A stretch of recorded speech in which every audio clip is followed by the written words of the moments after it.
পশ্চিম তীর ও গাজা দুই অঞ্চলেই সমান তালে আগ্রাসন চালাচ্ছে ইসরায়েল। এতে মৃত্যুর সংখ্যা বেড়েই চলেছে। খাবার, পানি, বিদ্যুৎ ছাড়াই দিন কাটছে লাখো ফিলিস্তিনির। এর মধ্যে প্রথম দিন ৭২,৬০০-র বেশি শিশুকে পোলিও টিকা দিয়েছে বিশ্ব স্বাস্থ্য সংস্থা।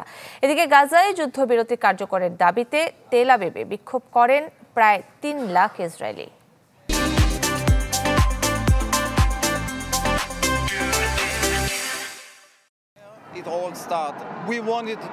আমি মনে করি আমরা একটি সন্ত্রাসী সরকারের অধীনে বাস করছি। এই সরকার অপরাধী, দেশের মানুষের মতামতের তোয়াক্কা না করে শুধু নিজেদের লাভের কথাই ভাবেন তারা।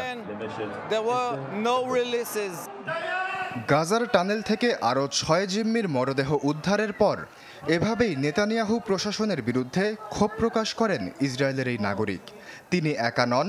নেতানিয়াহুর পতন ও যুদ্ধবিরতির দাবিতে রোববার তেল আবিবের পথে নামেন প্রায় ৩ লাখ বিক্ষোভকারী। আন্দোলন সহিংস রূপ নিলে লাঠিচার্জ করে পুলিশ, গ্রেপ্তার করে বেশ কয়েকজনকে। আমি ক্ষুব্ধ, আমি হতাশ। এই ৬ জিম্মিদের জীবনের কোনো মূল্য নেই। আমরা আমাদের কাজ ছেড়ে সন্তানদের ঘরে রেখে রাস্তায় নেমেছি শুধু এই দুর্নীতিবাজ সরকারের পতন করব বলে। নিজ দেশের নাগরিকদের আকুতিও কানে তুলছেন না নেতানিয়াহু। তাই যুদ্ধবিরতির দিকে না হেঁটে আরও আগ্রাসী রূপে ইসরায়েলের সামরিক বাহিনী পশ্চিম তীরে ৬ষ্ঠ দিনের মতো আগ্রাসন চালাচ্ছে জায়নবাদী সেনারা। এতে প্রতিদিনই বাড়ছে প্রাণহানির সংখ্যা। ট্যাঙ্ক ও সাজোয়া যান দিয়ে জেনিন শহর ঘিরে রেখেছে আইডিএফ। এতে খাবার, পানি, বিদ্যুৎ ও ইন্টারনেট ছাড়াই দিন কাটাচ্ছেন লাখো ফিলিস্তিনি। গাজাতেও চলছে ইসরায়েলি তাণ্ডব।